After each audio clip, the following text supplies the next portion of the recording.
Welcome to another episode of TeeVo and the Beard. I know you can't see this, but I'm TeeVo, and that's the beard. And today we have a special guest. Joining us again is the guest formerly known as Mike. Greetings and salutations. Welcome back. Oh, that brings Thank me back you to for having Heathers. me. What? Well, he said greetings and salutations. That always brings me back to the movie Heathers. Ah. Yeah. So, let's just jump right in. Yeah. Let's break the ice. This actually pertains to our topic today. But, Oh, don't get used to that, folks. but here's the question in hand. Okay. What offends you more? Bum, bum, bum. A horrible remake to a movie that you like, or a terrible sequel? And give an example. But Okay. I will stop you at one. We're excluding horror movies that go all the way to like 6, 7s. Because you know by then. So no Nightmare on Elm Streets, no Jasons. I'm So thinking I if you're can't gonna talk get about Michael Myers being an agent of the government. well, if for you're the gonna talk secret about code. like a horror movie, like more direct ones, like 2 or 3, because that's followed the one. Okay. Mhm. Because by the time with certain horror movies, especially in the '90s slasher movies, Mhm. by the time they got to 5, it's like they're not trying. They Right. just Well, Friday the 13th had the final Friday, which they then followed up with another 6 sequels. exactly. Yeah, So yeah. More direct ones. All right, we'll let our special guests start it off. Well, I mean, horror movies would be the obvious route to go. Hi, Leprechaun in the Hood. But if we're going with just your standard movies, I'm very much in the camp of I don't like bad sequels. More Yep. so than a reboot. I can ignore a reboot. I don't have to go see it. For example, I like John Carpenter's The Thing. Mhm. I don't have to acknowledge that 2011 prequel, which takes everything that's great about John Carpenter's The Thing and ruins it, exists. I can ignore it. Right. Bad sequels. Fantastic. I love that thought. Yeah. Bad sequels, on the other hand, you can ignore them, but they are part of the continuity. For an example, I am a big fan of the original Hangover. Unfortunately, I think the original Hangover is a brilliant comedic film. Right. It's very close to a masterpiece of comedy, I think, especially in modern times. Unfortunately, then you have the sequels, The Hangover 2, which is almost beat for beat the exact same film, just in Thailand, so they can make transsexual jokes or that aren't that funny, to be honest with you. Or number 3, which makes the smart choice of adding John Goodman, but then has the issue of focusing way too much on Dr. Ken doing his Dr. Ken thing. Yeah. Which nobody really had a hangover in that one, really. No, they were over the hangover by then. I gotta agree. I hate a bad sequel because for the exact same reason. If it's a movie I like, I'm invested, in the characters. Right. If you just remake it, it's like, well, that's just another iteration of it. Mhm. It can be good or it can be bad. Either way, I don't have to see it. But a sequel, there's that lingering thought in your head. You're like, oh, there's more to the story. Right. I should watch it, but should I? And then you watch it. Oh, that just ruined a lot of things. Yeah. It's hard to ignore the sequel. Yeah. Unless you've never heard of it or seen it in your life. But once you've seen a bad sequel, it's hard to forget. Look at, for example, Star Wars, the original trilogy. Yeah. And then there's the prequels, which most fans probably want to burn out of existence. Right. Before they've kind of, if Force Awakens is any indication, they seem to have righted that ship. I Well, personally Force think Awakens is so. more of a sequel to the original Very trilogy, true, so yeah. But for me, like recently, I gotta say, Kick-Ass. Everybody's seen Kick-Ass, right? Yeah. I love that movie. Oh god, Nicolas Cage. It's Tried. He It's was so trying. nice. Yeah. It's so nice. His weird amalgamation of Adam West Batman and William Shatner. Mhm. It's so nice. But it was nice to see Nicolas Cage try. Yes. He wasn't just being Nicolas Cage. He wasn't like, oh, I need a paycheck. But Right. it was like, wow, you're actually... Yeah, it wasn't, I need a paycheck to pay off my crippling debt. It's, hey, here's a movie. I'm with sure me. he also did that too. Yeah, Yes. yeah. But it's an interesting character he can sink his teeth into, which unfortunately he's not getting a lot of that these days because he still is a very good actor, as Kick-Ass shows. Mm-hmm. But, I love that movie. I thought it was a good, kind of parody, but also an homage to the superhero genre. Right. Mm-hmm. it was cast well. We talked about Nicolas Cage, you know, and introduced us to Chloe Grace Moretz, Aaron Johnson, Mark Strong, exactly. Christopher Mintz-Plasse getting to do something in a similar vein, but slightly different enough from McLovin. It had a good payoff, and when it had moments where it was super violent, but it was a good payoff to it. Cut. Yeah, don't be fooled by the title. It's not a kids movie. It is not. Cut 2. We go to Kick-Ass 2. Right. And well, first of all, you acknowledge its existence. I have to. It's a bad sequel. It's hard to forget. Yeah. A bad sequel. So already I was a little nervous. So they replaced the guy who played Marcus in the movie with Morris Chestnut. Nothing against Morris Chestnut, but I was like, well, what was wrong with the first guy? He's probably, no offense, he was probably more inexpensive at the time. Right. I think he's a star of a star show on, I think it's called Power. But nonetheless, I was like, okay, wonder why you replaced him. Well, we all knew Nicolas Cage was not going to be in it because, spoiler, he dies in the first one. But the worst thing was that they replaced the director and I think writer as well. So already it was like, okay, but maybe it's better. Right. Not so Whoa! much. It was like they took everything that was good about the first one and just hiked it up to an 11 without the substance of the first one. Right. Well, I mean, they took the name Kick-Ass and just attached it to something else, basically. Yeah. It just, to me, I mean, you saw the movie. Yeah. I can tell you, whenever you say Kick-Ass 2, unfortunately, the first thing that always comes to my head is the scene with the weapon that Hit Girl, Chloe Grace Moretz's character, calls the sick stick. Yeah. Which is just, it's totally unnecessary. It's nasty and disgusting, and it's, And that whole subplot of Hit Girl in high school was like, did we really need this? And the movie has some potential with Christopher Mintz-Plasse and his gang of horrible racist stereotypes. But they don't, instead of focusing on that and the cartoonish aspects of superhero-dom like the first one does, like you just said, it's more, how does Hit Girl adjust from vigilante to high school student? Yeah. And I know this is something that they can't help, Chloe Grace Moretz can't help, but she was way too big in this one. Yeah. The whole novelty of Hit Girl in the first one was she was this tiny little girl. And by the time you roll her on Kick-Ass 2, she's almost as tall as Aaron Johnson. Yeah. So it's like, is this as novelty? It's Hit Young Lady at that point, not Hit Girl anymore. Yeah. Hit Woman. Hit Woman, yeah. If they ever do a Kick-Ass 3, it'll be Hit Woman. Yeah. Yes. Yeah. I'm, of course, in perfect agreement with you guys that a bad sequel is 100 times more offensive, to use your words there, than a reboot, whether the reboot is bad, good, indifferent. In fact, I'm going to use our topic for today to kind of segue with my example. Before we segue, if I may, just because we brought up Chloe Grace Moretz, speaking of reboots, she was in Carrie, which is a reboot of the Brian De Palma film, which is by far the superior film. Right. Though, I don't know. Like, Chloe Grace Moretz's Carrie is a great comedy. That is true. If you look at it that way. Yeah. See, I enjoyed Julianne Moore and Chloe Grace Moretz as Carrie and Carrie's mother, respectively. I thought they did well, but the material is bad. And the problem with Carrie is setting it in the modern day. Right. I don't know if you've seen it. Oh, yeah. I saw it with TeeVo. They have cell phones and texting. Yeah. Like, Sue Snell is seen texting her boyfriend from her home, and he is at the prom.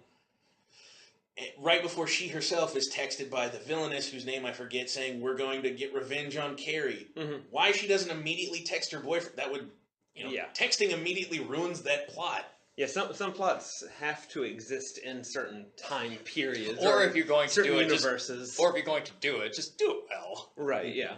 That was a case of you were like, let's put it modern, but we have to follow the through line of the original. Yeah, Sue gets in her car and drives to the prom and doesn't even text while driving like teenagers might do, and be like, "Hey, something weird is the one time." Yeah, the one time teenagers obey the rules. But the example I'm going to bring up is, of course, Ghostbusters, where you have controversy. I know, right? Oh God! Hey, that's what this podcast is all about: that's is controversy. Right. So, to the least degree possible. So you have Ghostbusters 1 and 2, great films from the 80s. Ghostbusters 1 being the pinnacle of supernatural comedies. I mean, that's anything that came after that got inspiration from that, including Ghostbusters 2, which is basically a retelling of Ghostbusters 1. Because in Ghostbusters 2, all of a sudden, nobody believes in ghosts. Nobody seems to have existed in Ghostbusters 1, even though it takes place in the same universe. Which Dana had a baby with someone else. Yeah, which is the biggest deal, in my opinion, about sequels, is those all exist within the same universe. Yes. And if you're a comic book fan, you definitely understand that imagery there. So what happens in 1 should affect what happens in 2, and so on and so forth. The only thing that I recall really happening was the fact that there was no introduction of the Ghostbusters. They already formed. Yeah. That's it. But not only were they, they were formed, but they were like has-beens. Yeah. Because within the, I think it was like 5 years in between, as far as within universe time goes. Within that 5 years, everybody forgot that New York was attacked by a giant marshmallow. And indeed, the Ghostbusters are blamed for it. And then at some point, Rick Moranis has gone from accountant to lawyer. Yeah. And Janine's become a cartoon character between 1 and 2. And a very attractive cartoon character, don't get me wrong. Yes, I always had a crush on Annie Potts. If you ever want to be on the podcast, Annie, give us a call. Yes. But then fast forward a million years to the one that recently came out. I have not seen it yet, so TeeVo and the one we call Mike will be mostly talking about it because they have seen it. But it is a remake, reboot, whatever you want to title it as. It does not happen within the same universe as the first two, which the guys will get in a little more on in a minute. So I think that reboots should be given a little bit more leeway than a sequel. Well, in that way, you can just tell sometimes. Like, until the government says when they make a reboot, all the original ones will be destroyed. Right. Yeah, I got home from when we saw it, my 1984 Ghostbusters and 1989 Ghostbusters 2 DVDs, still sitting comfortably on my shelf. And that's good to hear. They weren't stolen in the night. Well, it's just like, you remember when they remade Total Recall? Mm-hmm. Yes. And everybody was up in arms, like, how could you replace, Colin Farrell, how can you replace Schwarzenegger with Colin Farrell? And how can you not take it to Mars? Well, guess what? Nobody saw it. Life moved on. Right. And you know what? Nobody even remembers it, really. Exactly, yeah. More current, Point Break was remade. Guess what? I didn't see it. Neither did a lot of people. Nope. And guess what? Keanu Reeves is still safe. Yes. Yeah. Keanu Reeves is still Johnny Utah. Yeah. Yep, so- I don't think anybody acknowledges the Point Break remake. Nobody even acknowledged it when it was playing in front of you when you watched them. Right. They were just like, oh, this is an interesting movie that has nothing to do with the title. But, so we're going to do, a review. 90% of it will be spoiler free, so don't worry. And there will be a warning before we hit We're spoiler territory. we're just gonna run through it. Last 10% of it. Yeah. But we'll put on the red alert and everything so you know to stop listening if you don't want anything spoiled for you. But from what I've heard from talking to the one we call Mike and TeeVo separately and talking to other people is there's actually not a lot to spoil. Not really. Not really. In this movie. It's it follows very closely in terms of just overarching plot, a lot like the original. Mm-hmm. In that you have some scientists. Well, let's give them the lowdown, the plot. Okay. It follows 4 Ghostbusters, as the name suggests. Well, 3 of them are scientists. 1 is a subway station employee. And I hear they've removed the Y chromosomes from them. Yes. For this. If just real quick with the subway, that's Leslie Jones' character, Patty, and there was some controversy before the movie came out because of the trailer. She looked like she was going to be a caricature. She is equally just, her character is not just this sassy subway conductor. Mm-hmm. She's just as intelligent as the other 3 Ghostbusters. It's just she knows New York history and like architecture, whereas they're all focused in science, which I appreciated. Like that's I also appreciated from anybody, which is apparently a lot of people we learned who's seen the original Ghostbusters. Mm-hmm. Ernie Hudson does not come in until like the middle of the movie, and has one real speech about faith in Carl with Dan Aykroyd. But that was really his like moment. Yeah. Leslie Jones in this movie was introduced almost from the beginning and was an essential, like you said, essential part of the team. Yeah. So I really appreciate Well, that. if you remember too, Winston didn't even want to be part of the team, but they were like, "We're going to pay you," and he's like, "Okay." Yeah, If this is a steady paycheck, I will do whatever and pay you whatever you want. Which is probably also what they said when they hired him for the movie. The Winston, I think his big moment though still is that's a big Twinkie. Yeah. Right. Yeah. But okay, so back to the plot. Yes. So, man, I'm trying to think of a Kristen Wiig and nice way to say this without spoiling. Kristen Wiig and Melissa McCarthy play a pair of physicists that were friends. They don't say how long ago, but they had a falling out after they published a book positing that ghosts and specters and such were real and were basically a laughingstock. When the movie opens, Kristen Wiig is at Columbia trying to get tenure, and Melissa McCarthy's character has basically put the book back on Amazon, and New stuff. Her colleagues have found out about it, and it might cost Kristen Wiig her job. So she goes to confront her. We find that they were friends. They had a falling out, and there we're introduced to Kate McKinnon's character, Gillian Holtzman, who's an engineer who steals every damn scene she's in. it's that I think is kind of the going to be the kind of iconic character that comes out of this movie, because Kristen Wiig and Melissa McCarthy, going against what they normally do, are playing kind of the straight characters in the sense of, if you're you have your comedy act, you have the straight man who's reacting to the wacky person, right? And Kate McKinnon is definitely wacky. Kate McKinnon and Leslie Jones got to play more of like the wacky roles, for sure. Kristen Wiig and Melissa McCarthy had moments where they do what they're normally paid to do. But yeah, it was nice to see them kind of more grounded. So they didn't just copy the archetypes of the 4 original Ghostbusters. There are parts, like Kate McKinnon's character to me was a combination of Egon and Venkman, just that sarcasm and kind of oddness. But she's also got Egon's kind of analytical, technical brain, plus the hair very clearly is modeled off the real Ghostbusters cartoon. Melissa McCarthy, it would have to be Ray. Right. So, Kristen Wiig, who would you compare her to if you had to? Honestly, she was probably the closest to just straight Egon. Yeah. She was very much the science, and because she was the one who had to be. She also was a skeptic at the beginning, more so than Egon was in the originals. I think she was, like you said, she was a skeptic because of the falling out. So yeah, I think a lot of them combine parts like of the originals, which is good because then it's not a straight copy, which would cause, I think, issues. Yeah, definitely. More issues than issues that were... Well, maybe legitimate issues. Yeah, exactly. Yeah. So, they get back together, they find a ghost, and, Kristen Wiig's belief is revitalized from having witnessed one, and as we've seen in the trailer, gets slimed all over. Yeah. We are then introduced to the villain of the movie, whose master plan is to essentially raise the dead and take over New York. As they do. Yes. Interestingly enough, he's kind of this loner dude who is just angry at everything. It's fascinating how prescient the movie seemed to be about who some of its critics might be. We'll say.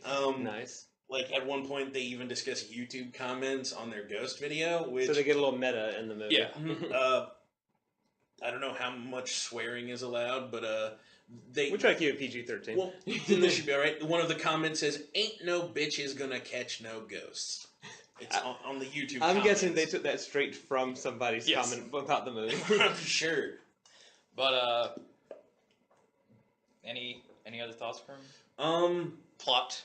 Plot-wise, I mean, yeah, that's basically it. They form their group. They hire Thor as their secretary. Yeah, we'll definitely get into that because me and TeeVo were talking about him the other day, and I definitely want to hear more. That's basically the main plot. I mean, they form Ghostbusters. They find out about bad guys' plan, and then they go and there's the confrontation in Times Square. They foil the bad guy. Oh no, did not see that coming. So, I mean, that's your basic plot rundown. Now, before we get into actual criticisms about the movie, good, bad, indifferent, what about special effects? Because obviously it does rely heavy on CG. Yeah, it does. I had an expectation going into it. I watched a lot of interviews with Paul Feig, and that was something he talked about a lot, saying that, they weren't just reacting to a green screen or a tennis ball when they were busting ghosts. There was actually somebody in a costume. Now, what they did after that, Yeah, and I think that's key.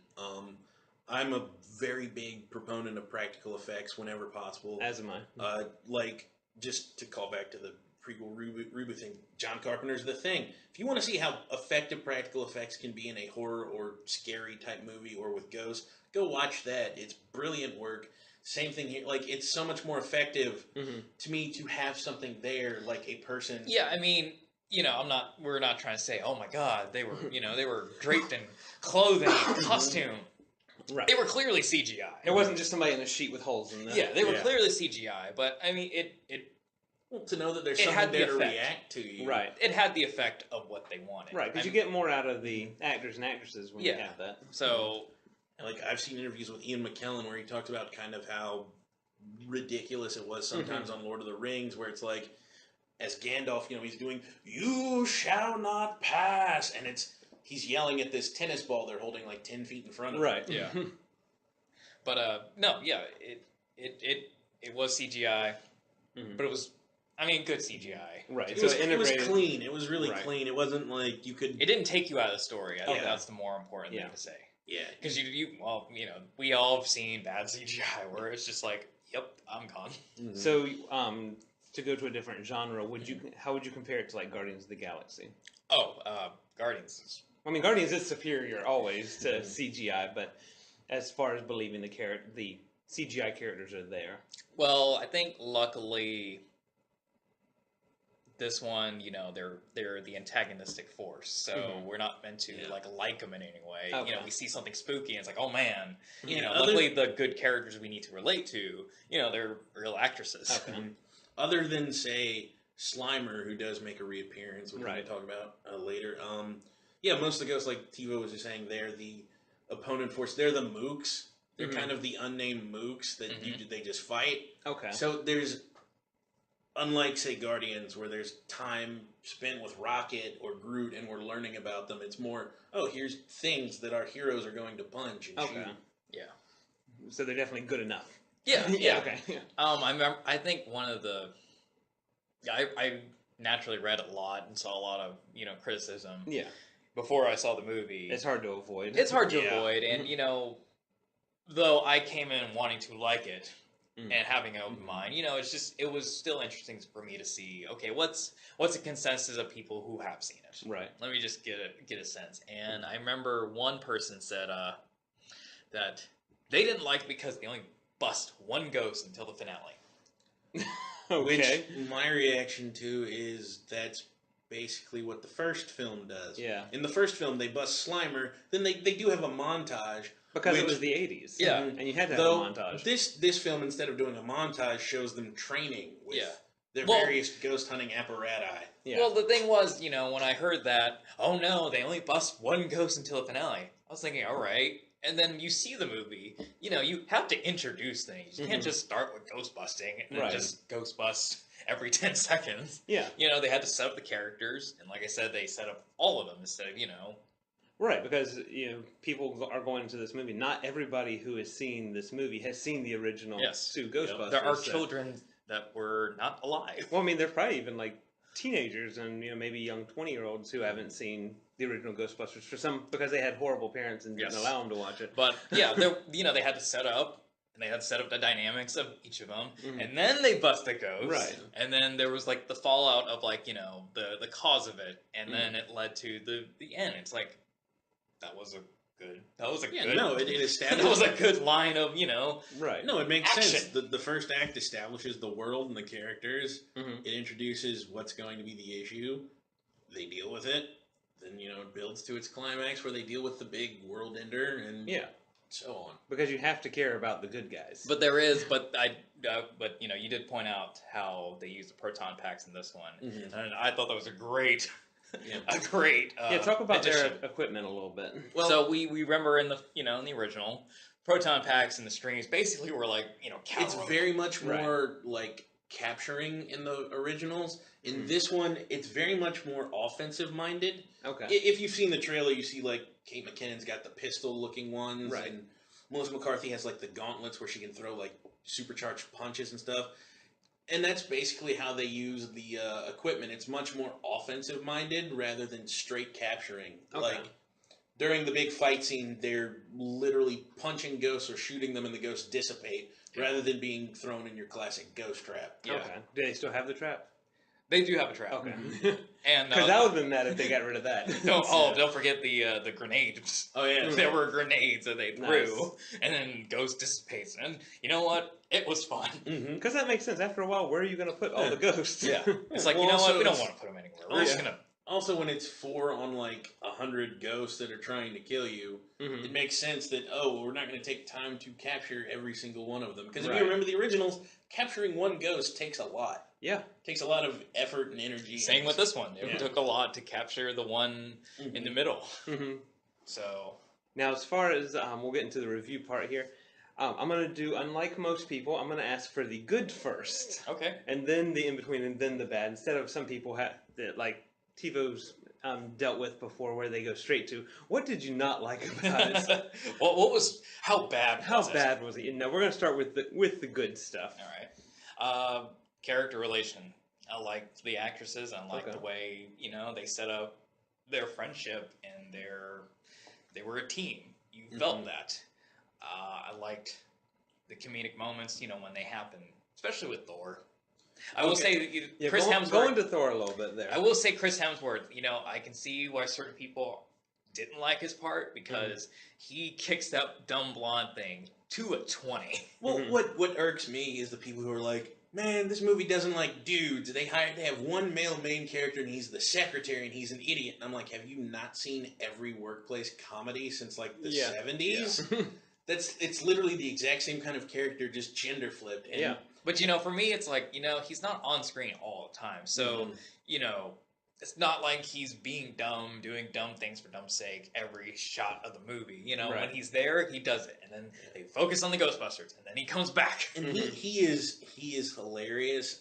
Great comedic timing. It was something I really wasn't expecting because I mostly know him as Thor, Right. and he's very serious. But I mean, even in the Avengers movies, he can drop in a funny line or two. But you wonder if that's him or if that's Joss Whedon's writing. Right. And then you see this, and like I saw interviews with Paul Feig, and he said, that was pretty much Hemsworth coming up with it, like improvising it. I can definitely see that. I saw the Vacation remake, reboot, sequel. That falls in a weird category. Yeah. And, Requel. the requel. The yeah. requel. There we go.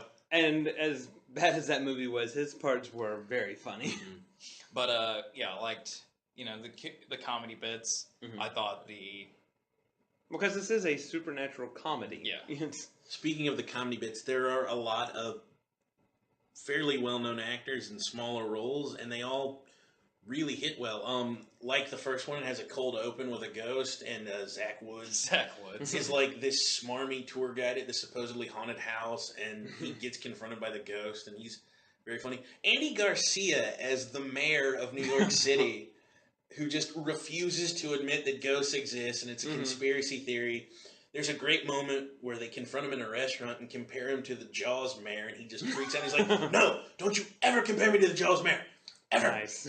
Which is great. The original Ghostbusters, the 3 surviving ones, Yeah. have their little... and Annie Potts. And Annie Potts and Sigourney Weaver. Yes. They even get they do get a very nice Egon, what's the word? Tribute in there. I'd say tribute. With a nice bust of Okay. Harold him, Ramis. of Harold Ramis, which I thought was really cool. But they're not the Ghostbusters in They're this. not the They are Ghostbusters. not. That's the one thing that they didn't make very clear, before the movie came out. Because, we did think, is Is this Ghostbusters the Next Generation? or is this a different thing? Right. Well, you know what? Honestly, they really could tie it up if they wanted to. They didn't outright say that the others don't exist. They just simply didn't. Yeah, you could have Right. you could have the next movie, and it's they're playing the Ghostbusters as like mentors or whatnot. But yeah, each of the cameos was very good. That's another good. The cameos. Yeah. I'm not going to spoil them here because they're nice surprises, and we don't. They are good surprises. Okay. Let's see. What else did I like? I did like, like I said, the the use of the proton packs and the climax. I thought it was really fun. The music, everyone was freaking out. This is a point. Everyone was freaking out because the Fall Out Boy, Missy Elliott, which is still a bad song. Yeah, it's not very good. Surprisingly, it only gets used once in the film. For like 15 seconds. And, honestly, it doesn't sound that bad when there's, the ecto running. Right. And there's action in the back, as opposed to listening on YouTube and going, why?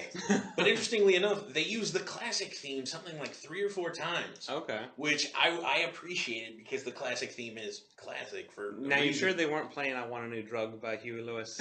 No, they were definitely blasting some. Well, if they were, it still worked. Right, yeah. But see, my thing about the Fall Out Boy song was you couldn't just made a new song. Why are you using the same words? Right. Aren't you supposed to be professional songwriters? Because as the original song proved, the words don't have to be too complex. Exactly. They don't have to get too deep. So that was my issue about Fall Out Boy's, new Ghostbusters theme. And like I said, you only hear it for 15 seconds, and it's a little better when you see the Ecto rolling with it, as opposed to, just listening on its own. Yeah, it was nice sitting there getting ready to watch it, and it and I thought, oh, are they going to play the new song to intro the movie like they do sometimes? And instead it was the Ray Parker Jr., the classic version. You just don't hear Ray Parker. Yeah, it's just the instrumental. Yeah.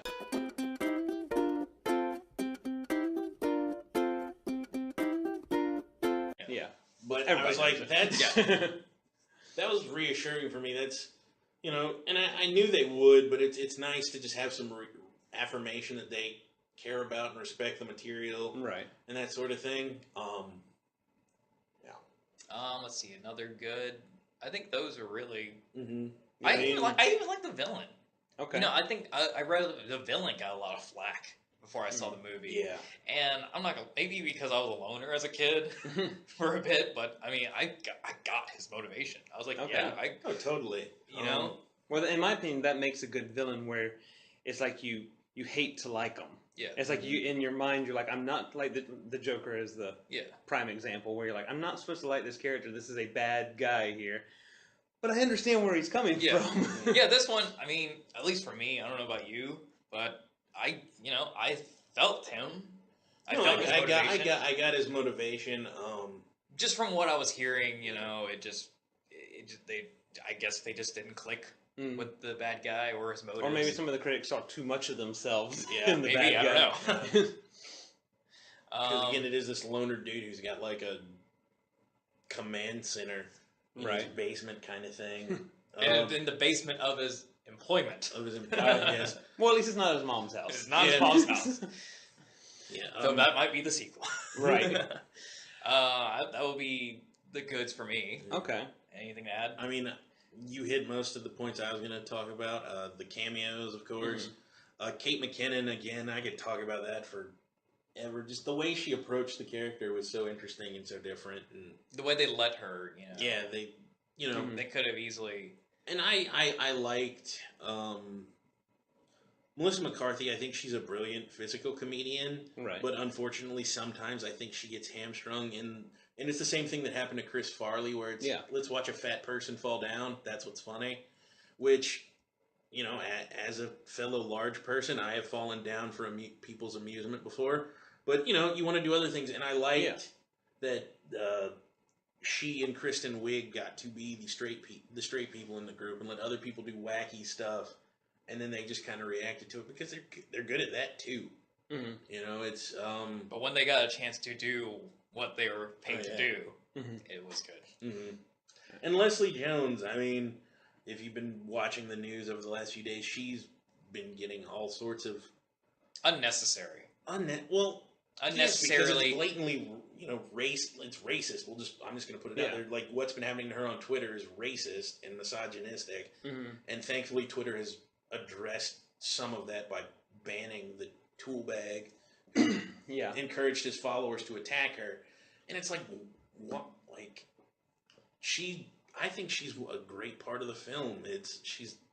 Well, even if she was a horrible character and Oh, yeah. and just totally took you out of the film. That's no reason, because I know the type of stuff you're talking about. There's no reason to attack I mean, another you know, human being like that. Jones, for any listeners who live under a rock and don't know what she looks like, is African American and has been compared to apes and things like that. So that's the kind of level of mature discourse we're getting. Yeah. And let's address the elephant in all rooms. So, you know, as everybody should know, there was controversy, I think, because, you know, A, it's a remake, Right. and B, they're women.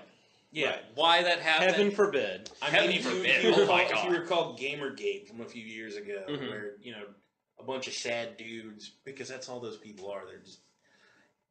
YouTube Dan Aykroyd's response to what Leslie Jones has been going through, and you'll get kind of my thoughts on it. And anybody that's... These people, first of all, they're insignificant gnats. They're losers. They have no lives of their own. Yeah. They can probably barely pay for the Wi-Fi they're using. But you know, it just reached a certain point. Mhm. You know, sure, okay, you know, yeah, they're messing with a classic. Oh, okay, you know, they're going a different direction with casting, but Right. One just of the the trailers... outright, Mhm. just the outright negativity and Right. And we're talking about negativity before the... Before the film has been seen, Yeah.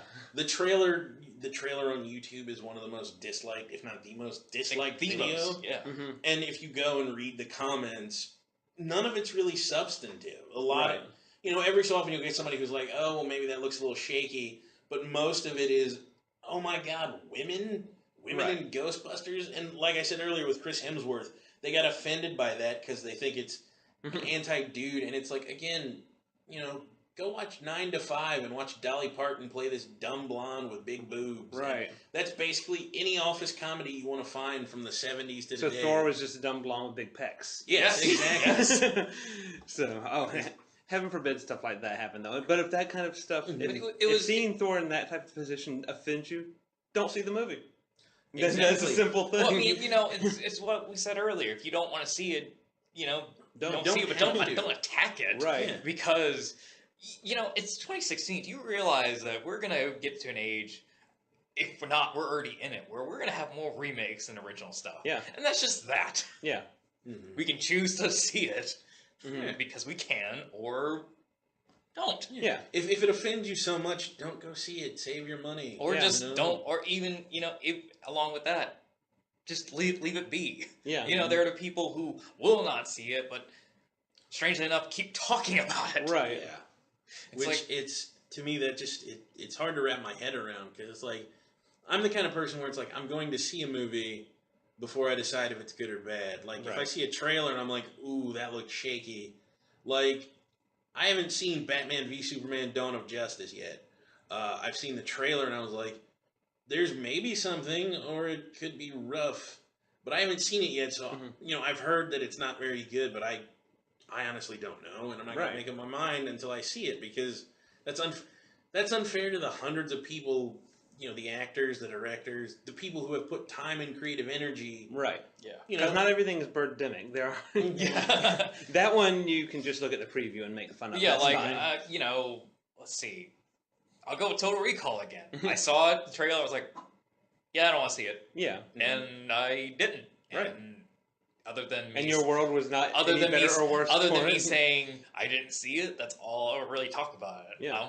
I don't go, oh, I hate that it's Colin Farrell. I was like, you know, he could have done fine. Yeah, Arnold Schwarzenegger is what 103 now. Yeah, so he could have done fine. Kate Beckinsale could have been sufficient, and Jessica Biel, but it just didn't look like a movie I wanted to watch. Yeah. Therefore, I did not. I mean, like I said earlier, I got home from the movie. My DVDs were not stolen from me. My childhood was not ruined. That was the other thing I hated. Yeah. The big weapon of the internet trolls was that their childhood was taken from them. Then your childhood sucked. If this, If that was this is the what it piece, took, yeah. the only thing in your childhood that was worth mentioning. Ghostbusters is the only thing I had. And you know what? I was watching, you know, Kevin Smith's Batman on Batman, and they said it perfectly. You know, oh my God, my childhood was ruined. You know, the second one did that first. Yeah. So, you know. Yeah. Speaking of childhood being ruined, just to draw another example that came out this summer, Teenage Mutant Ninja Turtles Out of the Shadows. Mhm. I am a huge Turtles fan since I was a little kid.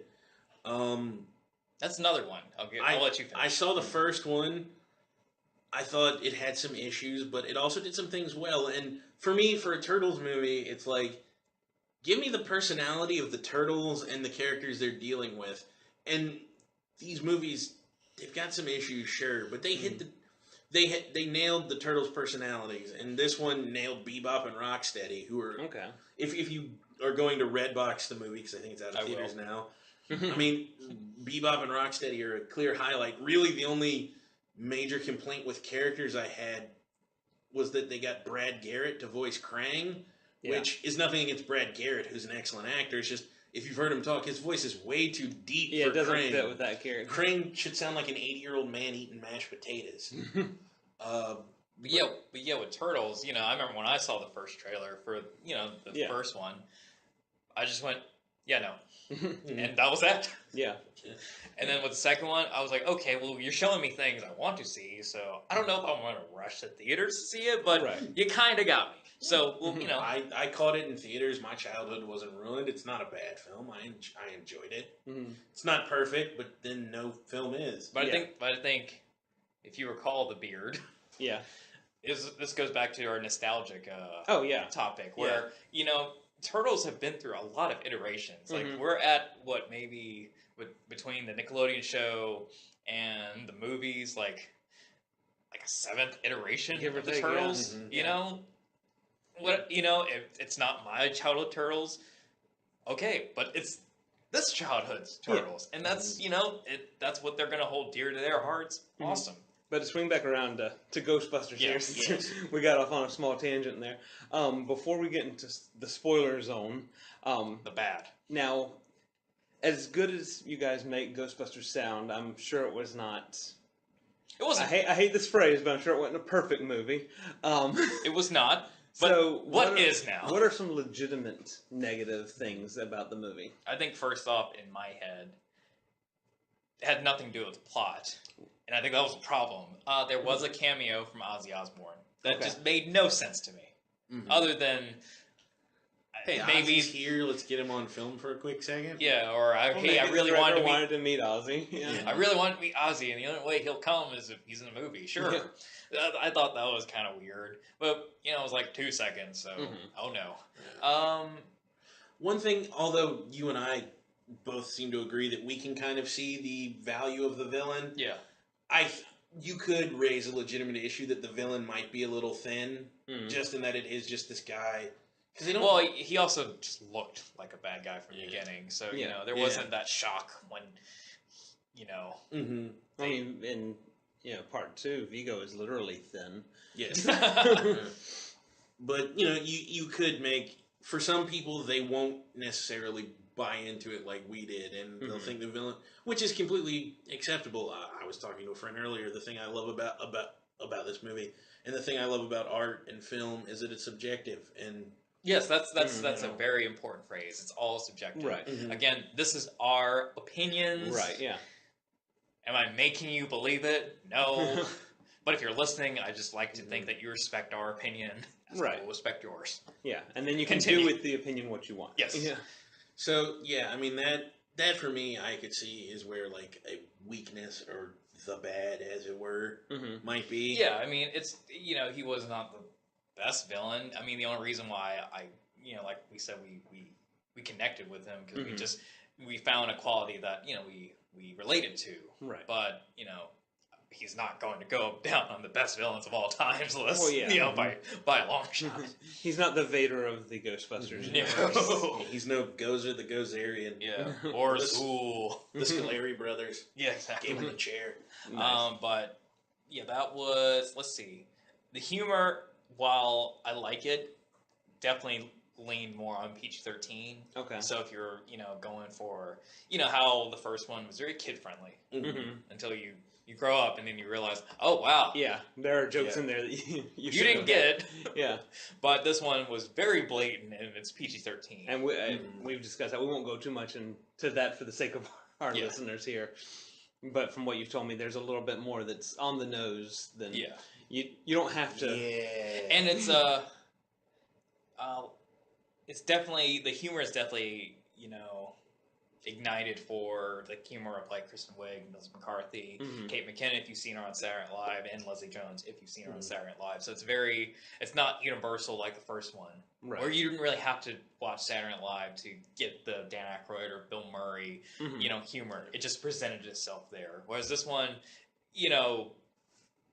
it's like, if you've seen Spy, Bridesmaids, and all that stuff, this is almost in the same vein, just not as dirty. It's in the same vein, but like it's held back a little bit or slightly different because of the difference in rating. But does that make it bad?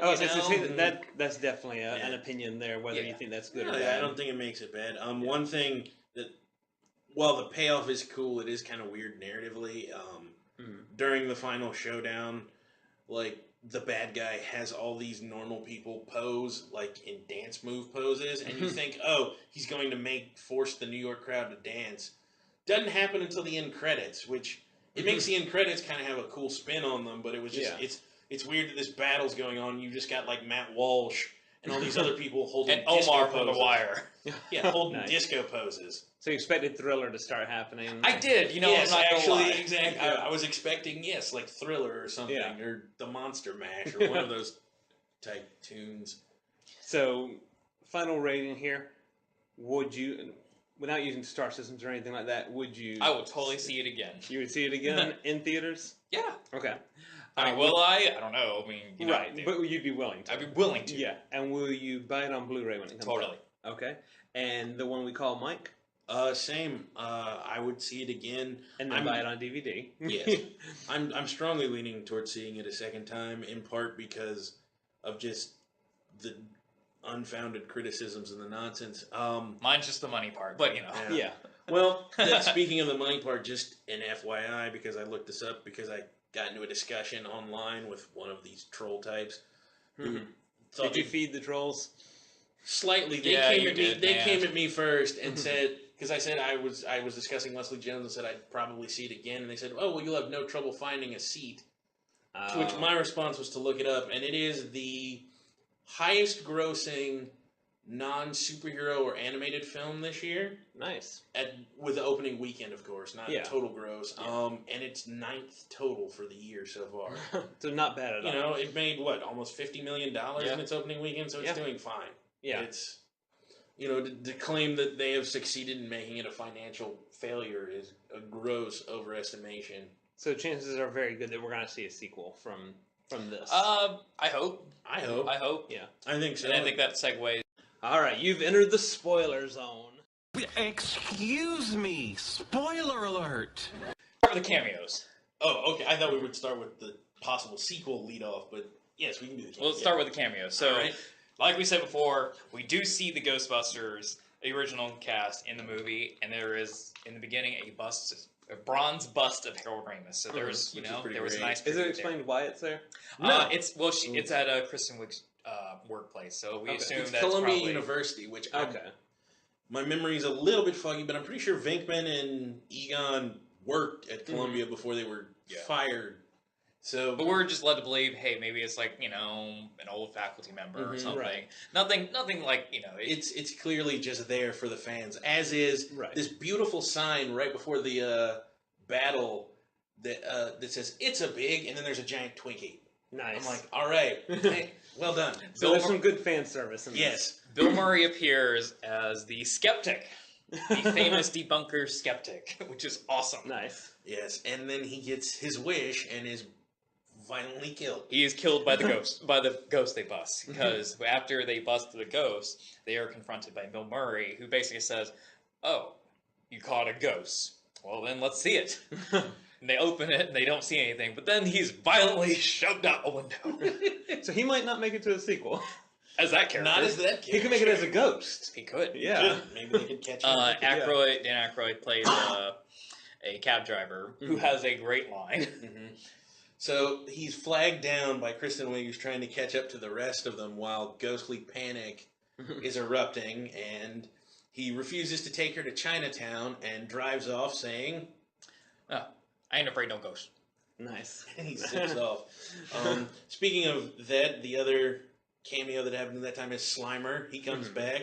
attacking a hot dog cart once again. Yes. Of course. Only this time he's found himself Slimer wife girlfriend. or girlfriend. Oh, nice. And maybe they had. I think did they have Slimer kids? I don't know if they had Slimer kids, but they steal the Ecto one and turn it into like a party bus. Nice. Now, And does so he they're look like- similar to the original? Oh yeah, Oh yeah. Okay. it's a little bit cleaner with the CGI, Right, yeah. But yeah, no, it's still Slimer. Yeah, it's Slimer. We skipped over, but we'll backtrack. Annie Potts makes a nice cameo as a Hotel receptionist. She is the receptionist in the hotel where the villain worked at. So she can only have jobs where she answers the phone. Yes, pretty Yes, much. and does so sarcastically. Right. And I don't know why, but my favorite. I love how like things are hidden and you don't see it until the end. So like if you've seen the trailer and you didn't hate it, of course, Right. you know that they got the Ecto from Leslie Jones, who got it from her uncle. You've seen a trailer. Oh, it's a hearse. It's a Cadillac. My uncle got him. Nice. Well, we were watching the movie, and I'm like, "Where's Ernie Hudson?" And all of a sudden, oh God, her uncle's here. I was like, oh, yes, yes. And Ernie Hudson plays Leslie Jones' uncle, who supplied the hearse, which ended up being supplied. Yeah. But it's just one of those things where if I really thought about it, it's. When you think about it, of course, Right. Of course, that would have been the cameo.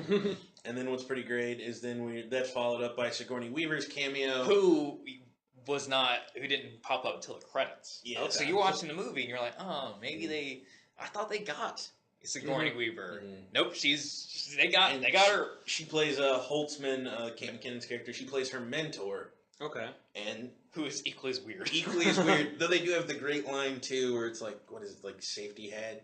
It's something like safety lights are for dudes. Something like that. Something like that, which is pretty great. Because she's helping build a containment box. Okay. So let's jump into why there could possibly be a sequel. So Yeah, like they did the Marvel thing and did the. There is a post-credit scene. And so they're all sitting around the office, and Leslie Jones, they've mentioned earlier that they've tried to do some work in EVP, which, if you've ever seen the Michael Keaton film White Noise, it's listening to static for... Or just any Ghost Hunter show. Yeah. Yeah. And so Leslie Jones is listening, and she's listening, and then she goes, And she takes off her thing, and she turns to the other and goes, any of y'all know what a Zool is? Nice. And I'm just like, all right. That is very... And that's also... That, as TeeVo said earlier, that's a way you could even tie the worlds together. Yeah. But if there is a sequel, we might be seeing the return of Zool and Gozer the Gozerian. Nice. Which would be great. I can get behind that. But it's one of those where it's totally possible. But if anything, it's a nice, Callback. Fan service, Easter egg, whatever you want to call it. But yeah, like, I forgot the Stay Puft Marshmallow Man. He makes a return as a holiday balloon. Oh, nice. That gets animated and tries to eat them. Of course, as you do. Back to the fan service Easter egg of Zool. But, yeah, I mean, I forgot until you really mentioned it, how Ghostbusters 2 kind of debunked the events of Ghostbusters 1. Yeah. So it's not the weirdest thing to think 30 years later, oh yeah, we did it again. We just forgot everything. So that's more believable than 5 years. Andy Garcia's mayor is trying, at the end of the movie, he's trying to cover it up as like, poison gas make people hallucinate. Oh, wow. They're very clearly trying to cover it up while also secretly his assistant is now paying the Ghostbusters, allowing them to afford the astronomical... Oh, actually, that is a great callback. So... So when they formed together and they were looking for a space, they go to the firehouse because of course, yeah. And it was such a great comedic moment. So they're speaking to the realtor, and Kristen Wiig goes, "So what's the rent on this place? $21,000. Burn in hell." What? Yeah. So at the end, when they got a government sponsor, they were able to finally afford the firehouse. Yeah, because the original one, you're watching it as a kid and you don't really think, how are they affording a firehouse? Well, A, you're a kid. B, it's the 80s. No one cared about that stuff now. Right, yeah. But that was a great. I just love $21,000 a month. Burn in hell. Yeah. No, it you can tell that Paul Feig and the actors and the other scriptwriter, who I'm sorry, Kate Dippold, had an affection and they love the original. You can tell, and they take care to. Well, that's the thing. This movie's not trying to replace the original. It's just, it's just it's doing its own thing. Yeah. And which I think part of the reason might be part of the reason why they don't have the original Ghostbusters as the original Ghostbusters. Mm-hmm. It's to, I guess, try and avoid trying to cram make a requel. Mhm. Right, yeah. make a requel. Yeah. Which I'm glad that's a new word that we I say. know. Hashtag requel. But yeah, but if they come back, if they were able to make a sequel, I mean, they could easily bring back, Mhm. if Yeah. not all the original, but like, I know Dan Aykroyd would probably suit up again. Yeah. Yeah. He'll do anything with the Ghostbusters name Oh, on yeah, it. exactly. Yeah. Let him do Ghostbusters. Maybe they show him drinking his Crystal Skull vodka. Yeah. But yeah, The one thing I wish they could do, and I know it's going to be hard because he's basically he's retired and he basically hardly does anything film related. He still does like comedy and stuff. Mhm. but barely. But barely. Yeah, Rick Yeah. Moranis. Yeah. I would love to see him come back, even if it's just a 30-second Lewis Tully. Hey guys. I think at that, I'm over here. I don't know. I think at that point, they could totally do that Hollywood thing where they have to go to an office and it says Tully on it. Mhm. We Yeah. see like maybe the nephew or son of Lewis Tully. I think Mhm. that's close we'll get. Yeah. If we're gonna cross the Lewis Tully line, See, now you got because me Rick wondering- Moranis is not Now gonna you do got that. me wondering who they'd cast as Lewis Tully Jr. Oh. I don't Well, know. I think they would. I think to go in deeper on that would definitely be a topic for a different episode. But I think that they would do the Hollywood thing and find somebody that looks almost identical to Rick Moranis. Yeah, So But, maybe, you know- maybe if I shave the beard, I could play him. but hey, if he comes back, great, sure. Yeah. No, it'd be wonderful to But see this him is the back, same but- guy who refused to do the Ghostbusters game. Yeah. Yeah. When And he could got- literally phone that one in. Yes, when they got Bill Murray to do, who was apprehensive about doing anything related, Mm-hmm. since the second one, they got him to do the game, but Rick Moranis didn't want to Mhm. because if I remember correctly, he said he didn't need the money. Right. I was Which like, he probably wow, doesn't. he probably doesn't, doesn't, but no. still, it's just Yeah. like you could, like you said, you could literally phone it in. Yeah. But so once I heard that a long time ago, I was like, yeah, he's pretty much not doing anything anymore. No. Yeah. So, well, I think that about wraps it up. From what you guys say, I hope it everybody was should go out there and informative. see the movie, and of course, make your own decisions about it, and write in the comments. Let us know what you think, and we'll see you next time. Take Bye. it easy.